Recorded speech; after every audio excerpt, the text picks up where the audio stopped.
Bonjour.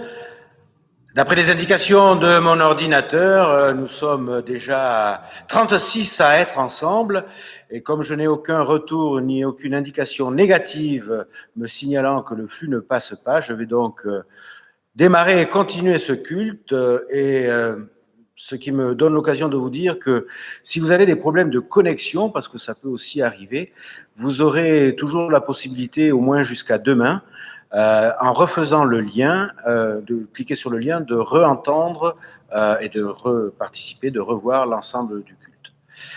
Comme beaucoup, je le suppose, vous avez entendu l'arrêt du Conseil d'État intimant au gouvernement d'organiser la reprise des activités cultuelles, ou en tout cas des célébrations religieuses, sous 8 jours, ce qui nous amène à lundi ou à mardi.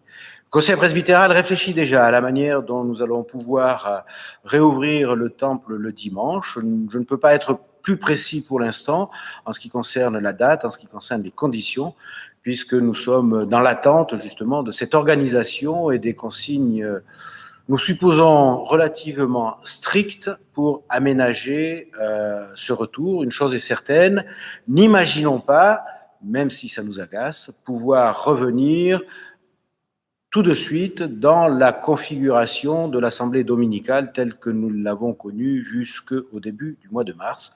Dès que nous en saurons un peu plus, le Conseil presbytéral communiquera pour vous donner la date.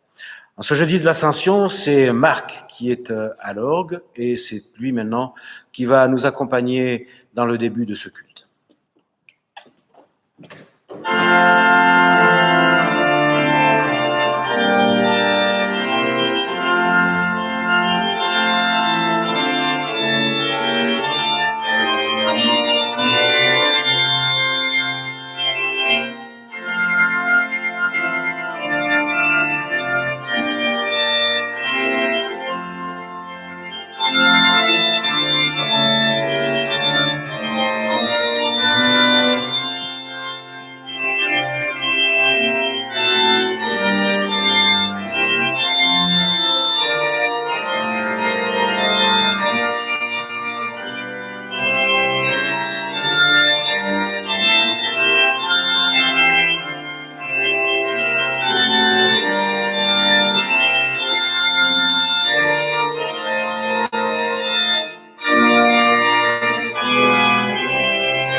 Frères et sœurs, c'est avec des paroles de l'apôtre Paul que je veux démarrer ce culte. Dieu choisit ce que le monde dit fou pour couvrir de honte les sages. Il choisit ce que le monde dit faible pour couvrir de honte les forts. La fête de l'Ascension est une fête en semaine pour dire que la victoire du Christ peut donner un air de fête à chacune de nos journées, de chacune de nos semaines. L'ascension de Jésus ne signifie pas un départ pour l'absence, mais le début d'une autre façon d'être présent.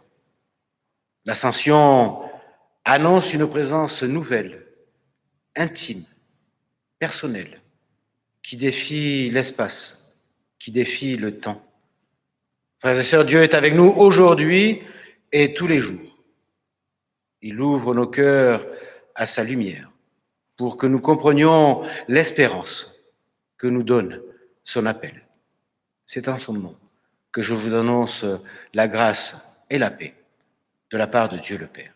Nous pouvons élever notre louange au Fils du Père qui fait de nous tous des frères et des sœurs, enfants d'un même Père. Oui, louange à toi, Jésus, l'enfant de Bethléem, l'homme de Nazareth, le prophète de Galilée. Toi qui l'as mis des valides et des invalides, du nécessiteux comme du rassasié, du croyant comme de l'indécis. Toi qui sauves de la détresse et relèves de l'humilié, toi qui vois ceux qui se montrent, mais qui vois aussi ceux qui se cachent. Toi qui es Dieu et Seigneur de ce qui est en haut et de tout ce qui est en bas, nos yeux sont dans l'admiration. Nos cœurs se remplissent de joie quand nous pensons, que nous ressentons que tu es avec nous. Alors oui, à toi la louange pour la parole livrée, à toi la gloire pour les signes donnés, hier, aujourd'hui et demain et dans l'éternité. Amen.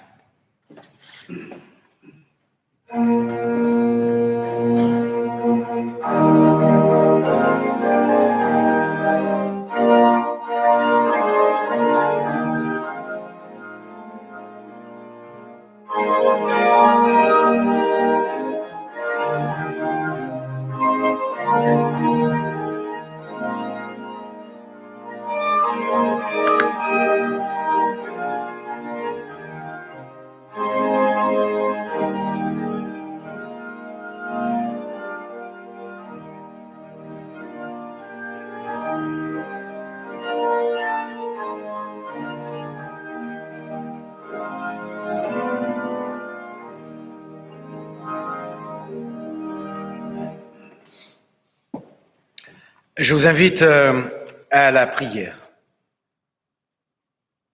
Ô notre Dieu, source de la vie, nous venons à toi au cœur de la semaine. Parce que tu le sais, nous voulons retrouver le cœur de notre vie. Nos jours sont marqués par l'inquiétude et par l'agitation, par le doute et par l'interrogation. Nous voulons bien tenter ce que tu nous demandes de réaliser, mais il nous arrive d'être parfois vite à bout de souffle. Nous ne savons pas bien distinguer ce qui est vraiment important de ce qui l'est moins, alors nous nous dispersons. Et nous nous retrouvons en nous-mêmes, à l'intérieur de nous-mêmes, divisés, éclatés. Alors nous nous présentons devant toi en ce jour tel que nous sommes, tel que tu sais bien ce que nous sommes, avec ce que nous montrons et ce que nous cachons, ce que nous montrons aux autres et ce que nous nous cachons à nous-mêmes. Oui, nous nous présentons devant toi ce jour pour rappeler ton pardon sur notre communauté, sur ton Église universelle, sur cette ville que nous habitons, sur notre pays, sur notre société, sur tous les peuples de la terre. Oui, aie pitié de nous. Renouvelle ton souffle en chacune de nos vies. Ne nous retire pas ton Saint-Esprit, mais accorde-nous toujours la joie que donne la connaissance de ton salut. C'est au nom de ton Fils que nous osons te prier ainsi, au nom de sa venue parmi nous, de son ministère, de sa vie, de sa mort et de sa résurrection, par lesquels tu as scellé la réconciliation du monde. Amen. Mes frères et sœurs, nous l'avons appris, d'autres que nous, avant nous, nous l'ont enseigné et nous ont appris à garder les commandements qu'ils avaient eux-mêmes reçus. Le Dieu Tout-Puissant nous communique sa grâce et sa compassion.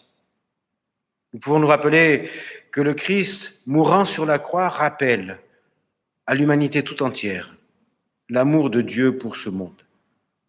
Toutes celles et tous ceux qui mettent leur confiance en Dieu sont enfants de Dieu, par Jésus. Dieu leur donne son esprit pour les faire vivre en suivant le Christ. Celui qui s'attache fermement à Jésus-Christ est déjà sauvé.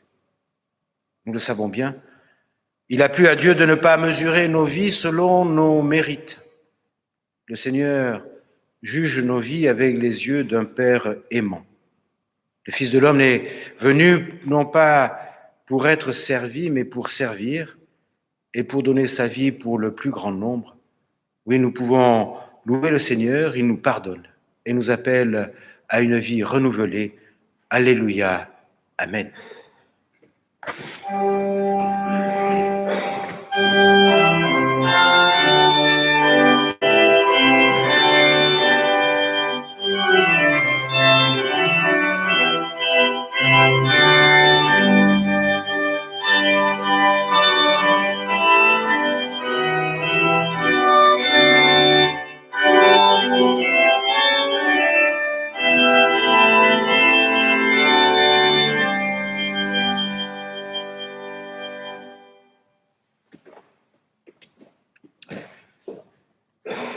Seigneur, nos yeux n'ont pas vu le visage de Jésus, nos mains ne l'ont pas touché, mais il peut nous être donné qu'à certains moments nous devinions, nous ressentions sa présence, ta présence.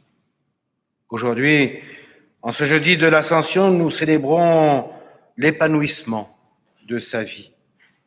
Entraîne-nous à sa suite. Comble-nous, maintenant, déjà, et pour toujours de sa plénitude.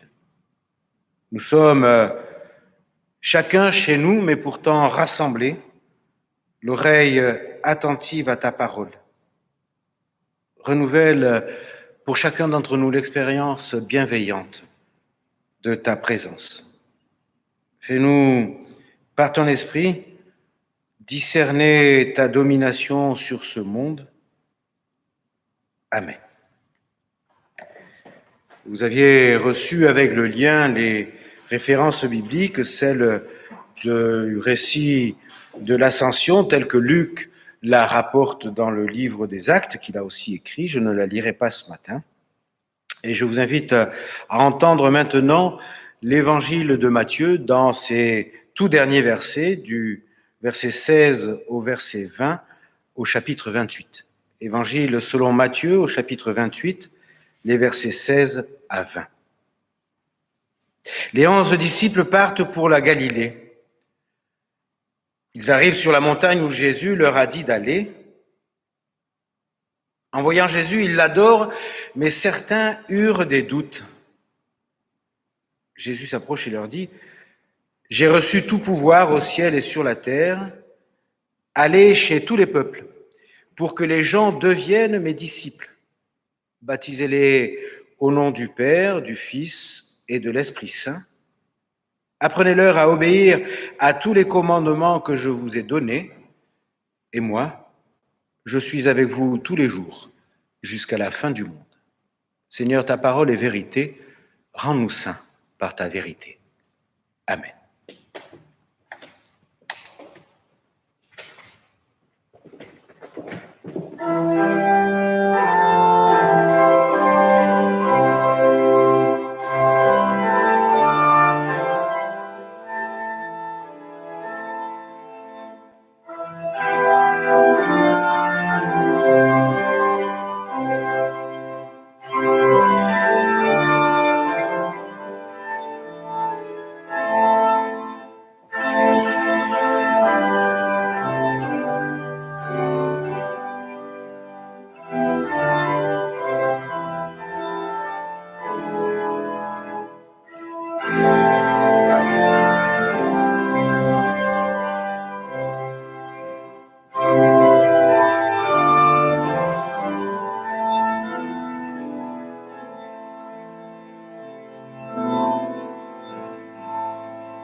Si vous me voyez et si vous m'entendez, c'est que vous avez reçu le lien qui annonçait ce culte et qui vous permettait de vous y connecter. Vous l'avez reçu et puis vous vous êtes connecté. Et peut-être, j'ose l'espérer, vous avez aussi lu le petit texte sur l'ascension, et vous y avez été attentif, qui accompagnait ce lien. Vous aurez remarqué que le petit texte sur l'ascension que j'ai écrit pour vous envoyer le lien était en quelque sorte un peu un prolongement de ce que j'ai pu dire dimanche dernier, et c'est ainsi que je l'ai écrit et que je l'ai pensé, une articulation entre le culte de dimanche dernier et celui d'aujourd'hui, du jeudi de l'ascension. Et je vous dis tout de suite que j'ai pas eu le temps de faire court et que la prédication durera 18 minutes, peut-être.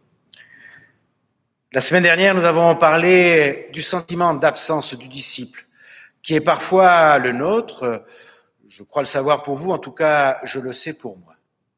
L'absence ou le sentiment d'absence ne signifie bien évidemment pas une négation de l'existence, mais il peut arriver des moments où nous avons le sentiment que Dieu s'absente. C'est redondant et c'est rajouté ou c'est surligné par ce récit de l'ascension, puisque vraiment là, il y a pour le coup une vraie absence. Et je voudrais, en prolongement de la prédication ou du culte de dimanche dernier, aujourd'hui aborder ou prolonger ce que j'ai pu dire la semaine dernière, mais sur un autre mode avec justement le texte de Matthieu. Comment tenir ensemble ceux, mais quelques-uns, eurent des doutes, et puis ce aller de Jésus. Allez chez tous les peuples pour que les gens deviennent mes disciples, baptisez-les au nom du Père, du Fils et de l'Esprit Saint, apprenez-leur à obéir à tous les commandements que je vous ai donnés. Si je lis bien, Jésus leur dit de passer du doute à l'action. Ça me va. Parce que passer à l'action permet en effet de ne plus se poser de questions, de ne plus s'embarrasser de doutes justement. Alors ce matin, à travers le texte proposé, celui de Matthieu et celui d'Éphésiens qui est inscrit derrière moi, que je lirai tout à l'heure, je voudrais évoquer le doute, bien évidemment, mais surtout l'obéissance.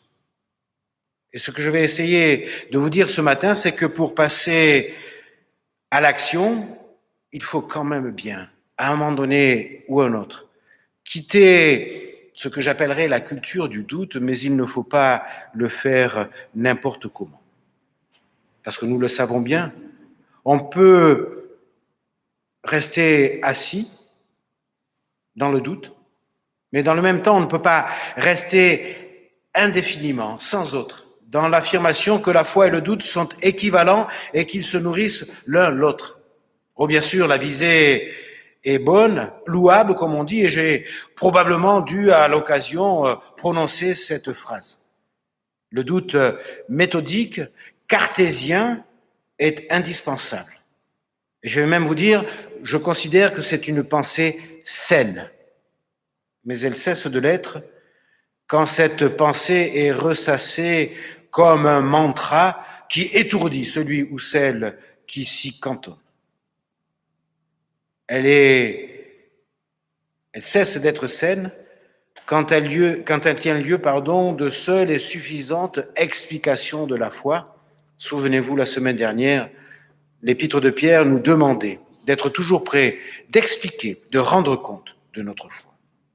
Et puis, à bien y réfléchir, quelle, je mets des guillemets, validité cela peut avoir quand le doute est affirmé comme une certitude. Où donc est le doute quand sur le doute, il n'y a pas de doute?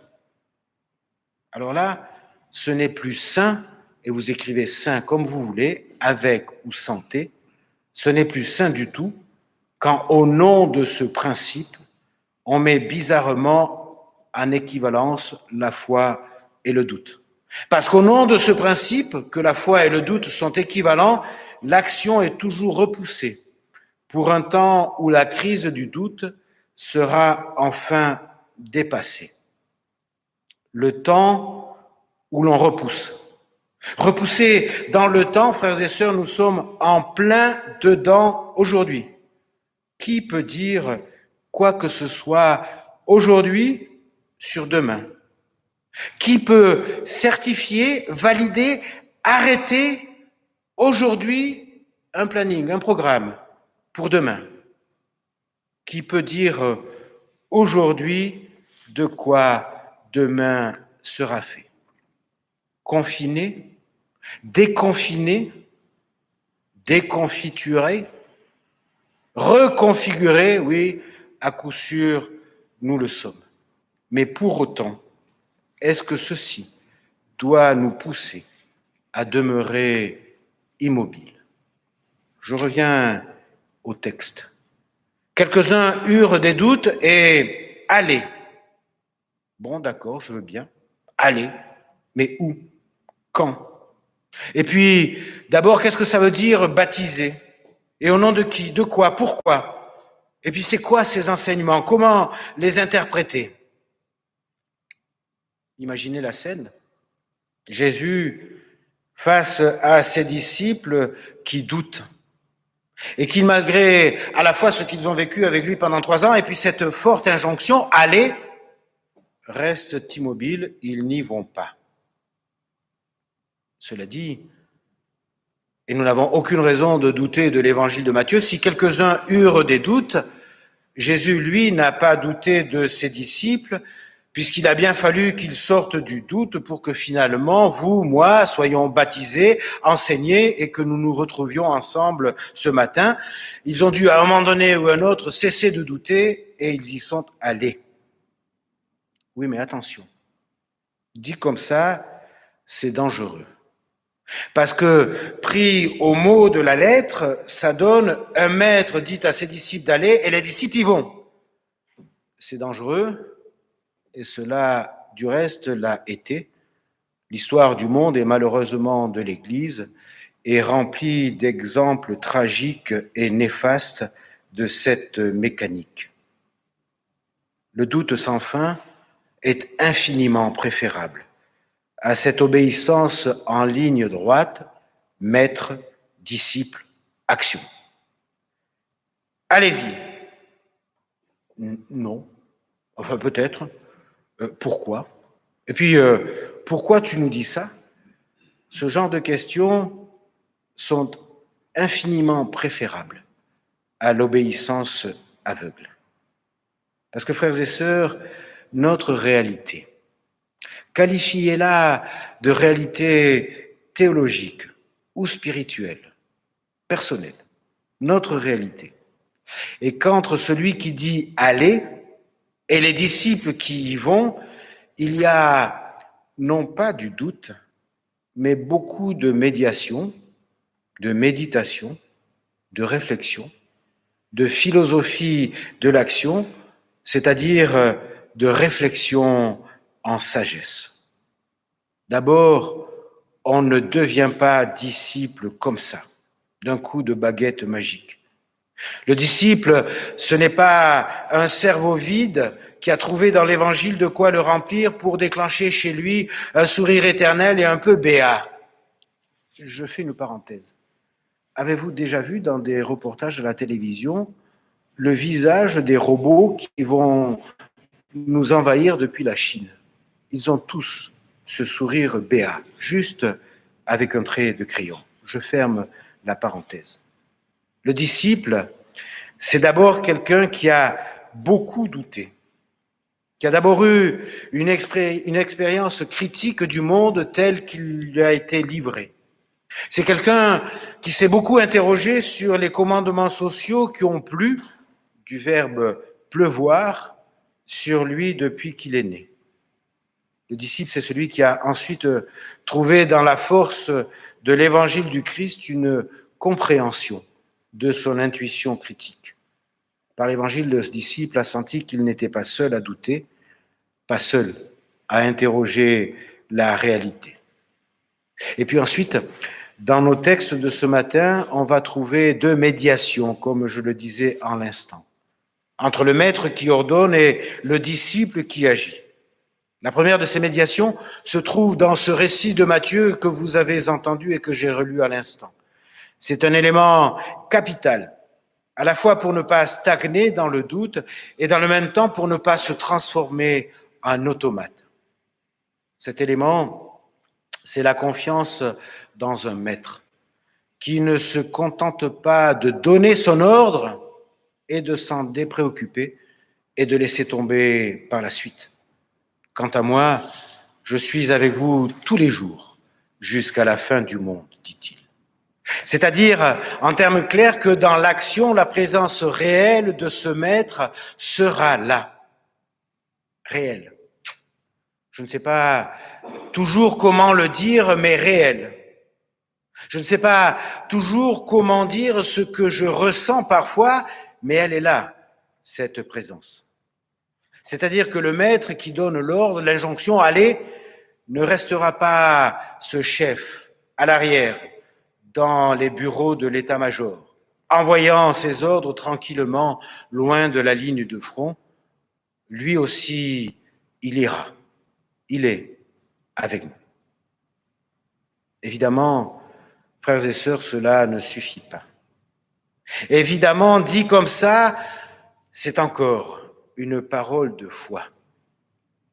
Mais dans tous les cas, l'ordre de départ, en termes évangéliques, ce n'est pas un ordre permanent pour l'éternité d'un combat, c'est une impulsion de départ. Parfois c'est une pichonnette. Parfois, c'est une grande claque dans le dos. Mais souvenons-nous que le Maître sera encore là pour dire où aller et quoi faire quand d'autres circonstances deviendront l'actualité. J'imagine certains d'entre vous nous dire « il est bien gentil le pasteur, mais ça c'est un peu la foi du charbonnier ». Vous avez tout à fait raison, mais c'est exactement le sens de la prière de demande.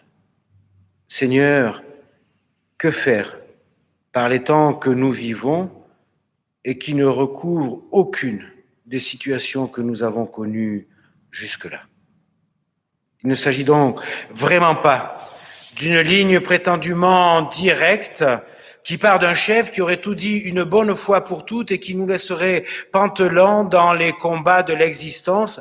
Quant à moi, je suis avec vous tous les jours jusqu'à la fin du monde. La seconde médiation dont je parlais tout à l'heure, qui prévient le risque de la transformation du disciple en automate ou en bombe humaine ou en fanatique au nom de Dieu, nous l'en trouvons dans le deuxième texte offert, proposé dans la liste de ce matin, ce passage de la lettre aux Éphésiens que je vous lis maintenant au premier chapitre, les versets 17 à 23. C'est Paul qui s'adresse aux chrétiens d'Éphèse. Je demande au Dieu de notre Seigneur Jésus-Christ, le Père rempli de gloire, de vous donner la sagesse. Alors, vous découvrirez Dieu et vous le connaîtrez vraiment. Je lui demande d'ouvrir les yeux de votre intelligence. Ainsi, vous pourrez connaître l'espérance qu'il vous a donnée en vous appelant. Vous connaîtrez la richesse magnifique des biens qu'il donne à ceux qui lui appartiennent. Vous connaîtrez la puissance extraordinaire que Dieu a montrée pour nous qui croyons en lui. Sa puissance et sa force, Dieu les a montrées dans le Christ quand il l'a réveillé de la mort, quand il l'a fait asseoir à sa droite dans les cieux. Il s'agit, dans cette méditation essentielle, du fait que ceux qui vont y aller sont, comment prononcer ce mot pour qu'il ne soit pas galvaudé, pour qu'il ne passe pas trop vite de ma bouche à vos oreilles. Ceux qui vont y aller sont libres. Libres non pas en soi. Comme serait un état naturel de l'homme, nous savons bien que l'homme n'est pas libre, mais libre parce qu'ils sont tous au bénéfice de celui qui est au-dessus de toute puissance et de tout pouvoir, et que celui-là a une autorité sur nous qui nous libère. Ceux à qui le Maître dit d'y aller ne seront jamais une armée de serviles obligés. Ils ne sont obligés de rien parce que selon le texte de l'apôtre Paul, ils ont découvert Dieu et le connaissent vraiment. Mais là encore, il ne suffit pas de dire cela. Je reprends. Ils ont découvert Dieu et le connaissent vraiment exactement comme le connaissait le Maître qui leur parle.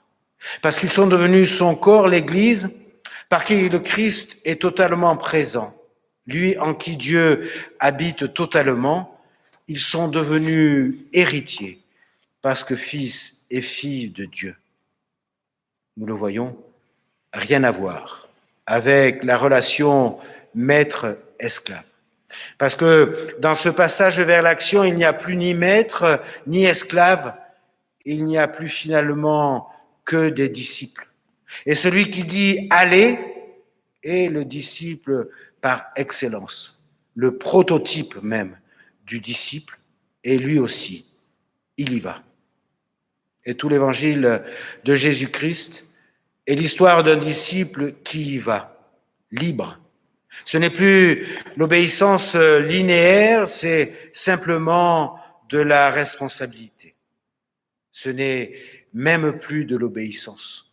C'est un choix volontaire de co-héritier et de co-responsable. Je disais la semaine dernière que le disciple devait faire le choix de la liberté responsable. Il n'y a plus de hiérarchie, chacun et tout le monde y va, c'est probablement cette immense sensation de responsabilité, cette sensation du développement de sa propre parole individuelle de chacun d'entre nous qui va briser le doute du disciple. Et c'est ça, frères et sœurs, qui fait de l'Église une véritable Église du Christ, le véritable corps du Christ. Non pas celle qui s'abîme dans le doute et qui devient alors un prétexte à l'inaction, y compris l'inaction d'évangéliser et de témoigner.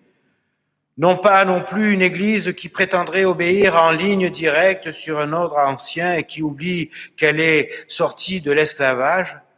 Non pas une Église qui reproduirait à l'identique tout ce qu'elle a toujours fait depuis toujours et qui serait incapable de ne pas renouer avec ses anciennes habitudes en dépit des circonstances. Qu'est-ce que ce Christ-là dit aujourd'hui à notre Église?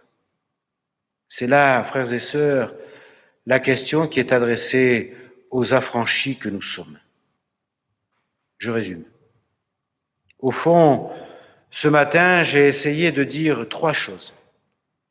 Un disciple de l'évangile de Jésus-Christ, c'est quelqu'un qui a déjà beaucoup exercé sa vigilance critique. C'est un douteur par excellence de la marche du monde telle qu'on tente de la lui imposer. Un disciple, c'est donc d'abord un incroyant radical de toutes les idoles, et vous savez qu'elles sont nombreuses. Un disciple, c'est quelqu'un qui trouve dans l'Évangile une force positive pour son énergie critique. Donc, en gros, le doute, le disciple, il sait ce que c'est, on ne lui fait pas. Ensuite, ce disciple n'est pas un soldat solitaire, isolé, sur un champ de bataille. D'abord, il y en a d'autres avec lui, mais surtout, celui qui les a poussés sur le terrain est là, à leur côté, avec nous, jusqu'à la fin du monde. Enfin, et c'est probablement le plus important, si nous voulons être des serviteurs de notre humanité, nous le serons uniquement parce que nous comprenons que nous sommes devenus des hommes et des femmes libres et que rien, mais alors strictement rien, ne nous oblige. Nous ne sommes en Christ les obligés de rien ni de personne. C'est notre liberté vécue avec ferveur et notre responsabilité créatrice qui fera que nos actions pour les hommes et les femmes de ce monde prendront et trouveront leur sens.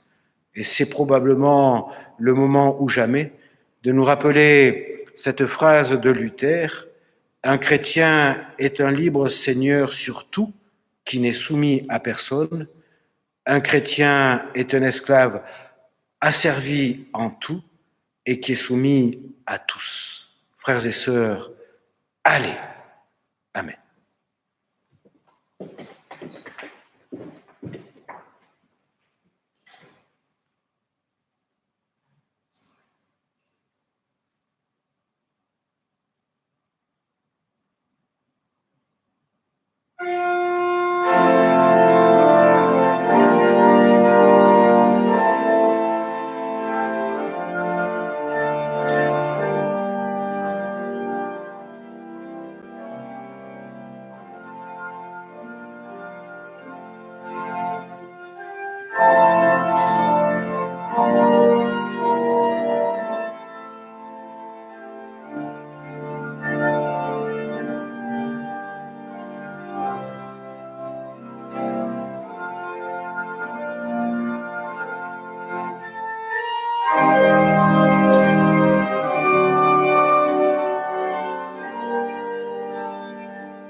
Et je vous invite à cliquer sur la touche plus pour pouvoir avoir accès au texte de la confession de foi que je vais dire maintenant.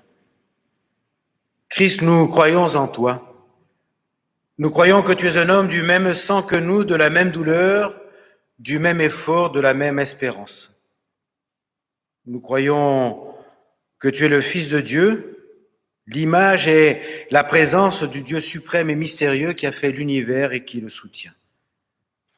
Nous croyons que tu es mort, crucifié par la faute des hommes et que tu es proche de tous les supplicés, que tu es ressuscité réellement et mystérieusement, et que tu vis pour toujours, présent chaque jour dans ton royaume et dans notre existence. Par toi, nous croyons que le Dieu infini est pour nous un Père plein d'amour. Par toi, nous croyons que l'Esprit de Dieu, l'Esprit Saint, agit sur la terre où et quand il veut, assemble les croyants, éclaire l'Évangile, annonce notre résurrection, le renouvellement de notre monde et la vie éternelle dans la justice et dans la joie de Dieu. Christ, nous espérons en toi. Amen. Peut-être que certains d'entre vous nous ont rejoints pour la première fois ce matin. Bienvenue. Habituellement, au cours du culte ordinaire, mais aucun culte n'est ordinaire, c'est maintenant le moment de l'offrande. Alors, je vais rester silencieux quelques instants avant de donner quelques annonces pour vous permettre de mettre de côté l'offrande que vous avez réservée pour l'Église, peut-être même déjà de faire un chèque, de le rédiger, de prendre une enveloppe, de mettre l'adresse 81 rue Anatole France à Levallois et de l'envoyer à la trésorière.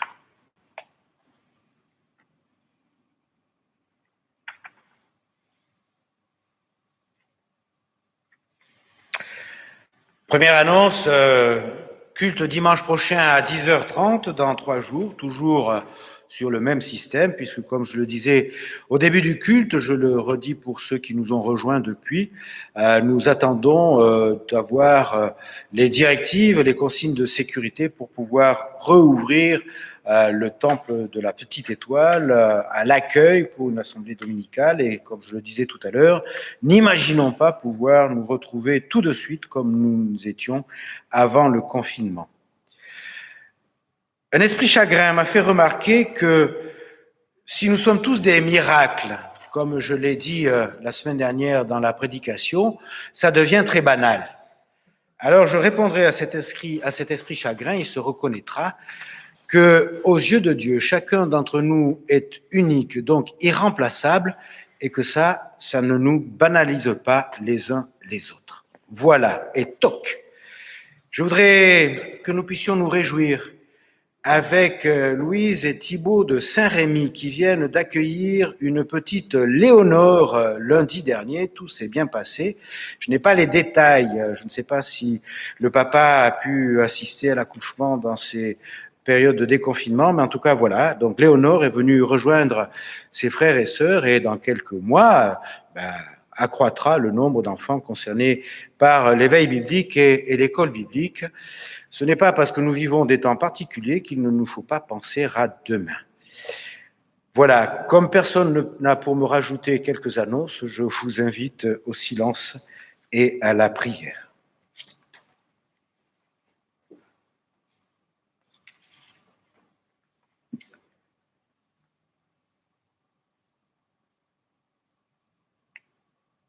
Notre Dieu, notre Père, nous le savons, l'ascension, ce n'est pas uniquement ton Fils qui va vers toi, c'est aussi toi qui viens sur la terre, d'une façon autre. Alors nous prions maintenant pour cela, Seigneur, fais de nous de vrais témoins.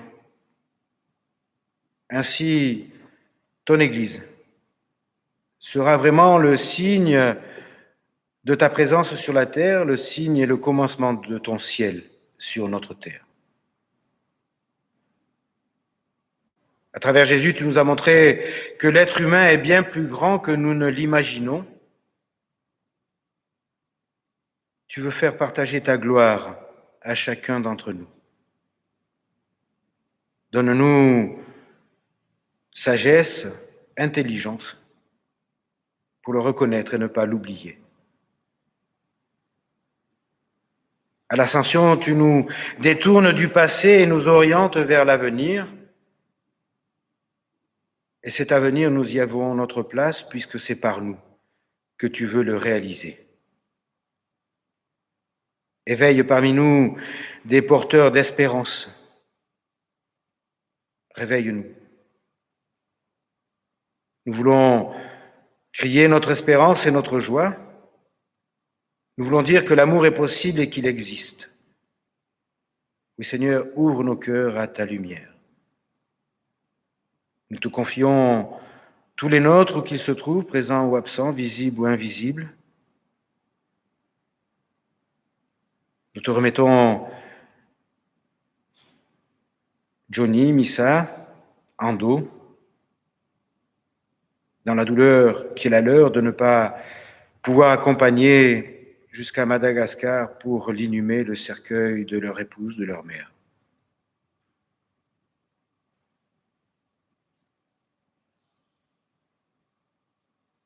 Nous nous réjouissons avec les parents de Léonore et avec toutes celles et tous ceux qui accueillent ou qui se préparent à accueillir la vie dans ce monde troublé. Tout ceci, c'est au nom de ton Fils que nous te le demandons, lui qui nous a appris à te dire « Notre Père qui es aux cieux, que ton nom soit sanctifié, que ton règne vienne, que ta volonté soit faite sur la terre comme au ciel. Donne-nous aujourd'hui notre pain de ce jour. Pardonne-nous nos offenses, comme nous pardonnons aussi à ceux qui nous ont offensés. Ne nous laisse pas entrer en tentation, mais délivre-nous du mal, car c'est à toi qu'appartiennent le règne, la puissance et la gloire, pour les siècles des siècles. Amen. Voici, je suis avec vous tous les jours, jusqu'à la fin du monde. Frères et sœurs, vous rencontrerez le Dieu vivant dans le rire des enfants, dans le savoir-faire des artisans, dans la lenteur des personnes âgées, dans la patience des enseignants, dans la fidélité de vos amis, dans le dévouement des soignants, dans l'exubérance de la nature, dans le sourire de ceux qui ne se prennent pas au sérieux. Puissiez-vous leur transmettre la bénédiction de Dieu que je vous invite à recevoir maintenant. Le Seigneur vous bénit et vous garde de toutes sortes de manières par son Esprit, qui est présence du Christ en vous, par le soleil qui brille sur vos têtes, par la terre sous vos pieds, par les proches qui vous entourent et par son amour. Allez dans sa paix pour ce temps et pour tous les temps. Amen.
Merci de votre présence, merci d'être resté jusqu'au bout après l'intervention de l'organiste. Je vous donne rendez-vous dans 3 jours, dimanche, 10h30.